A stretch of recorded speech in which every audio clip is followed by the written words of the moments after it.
I'm John from Merseyside Fire and Rescue Service, and I'm here today to talk about the Ministry of Food programme. Just a bit of background. While watching Jamie's Ministry of Food programme, I just thought we can do this on fire stations. You know, we're an innovative organisation. You know, we've got really good managers, and in 2008 we were awarded a Health and Equality Beacon for working with the community. The three main causes of fire within Merseyside are cooking-related fires, smoking and alcohol. And the big drive at the moment is very much about tackling those issues. 60% of fires are kitchen-related. It's an average cost of £8,000 per room, not to mention the psychological costs and the physical costs associated with that.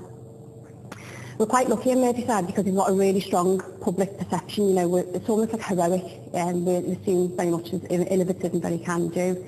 We've got 26 community fire stations across Merseyside with firefighters who are very keen to engage with the community. They know the community because they work with them every day.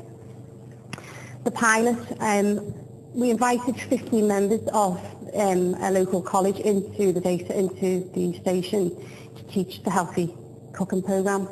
These students had low-level learning disabilities, and my background as a disability advocate meant that I could adapt the delivery to make it more user-friendly. What we did is, Gary and I, the operational firefighter, we taught 5 students. The 10 remaining students were with the PCT talking about healthy foods. They were also with the environmental health talking about basic food hygiene, and also with our operational firefighters talking about home fire safety. So we taught the first 5, who then taught the second 5, who then taught the third 5. So in total, 15 students were given experience to start a meal from scratch and then to teach it.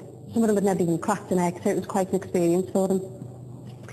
I just wanted to show these pictures, and it's obviously Gary there, and he's teaching our, I think it's soup on the day, but it was a very fun environment, very hands-on, and that's what we wanted, because we find that people learn better when it's, you know, it's a good fun environment. You retain information much better. Although it was very much a learning opportunity, and you know, there was a message that we wanted to get across, it also linked into national and local indicators. These are just a handful of the health-related indicators, but we've also got smoking-related indicators and alcohol-related indicators. So some of the benefits, it falls in line with our vision of making Merseyside a safer, stronger and healthier community. It's about empowering adults to be confident, to have a new skill and to be able to go at home and cook a good, healthy, balanced diet, but also to be able to teach others to do that. The concept that we've developed is something that we can take across the station nationwide. It's not something that we can just use here. It's something that we can pass it on. The benefits are long-term health and improvement within the communities. So what now, if we're lucky enough to develop this project further, you know, we can strengthen our partnerships, we can work with local schools, we can work with housing associations, we can work with day centres, anybody, because the concept can just be adapted. We evaluated after the first course, and we will after every course, to make sure that we've got the flexibility. So we don't just have to do it on stations, we can go into community centres, we can go into schools. It's about having a flexible approach for the needs of our community.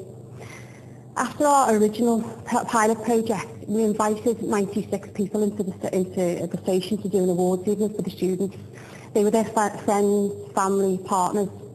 And it was a lovely experience because the students actually, those who couldn't cook when they first joined the course, cooked a 3-course meal for those 96 people with very little support from ourselves, because it was recipes that we'd used previously, and they cooked it, and it was a lovely edible 3-course meal.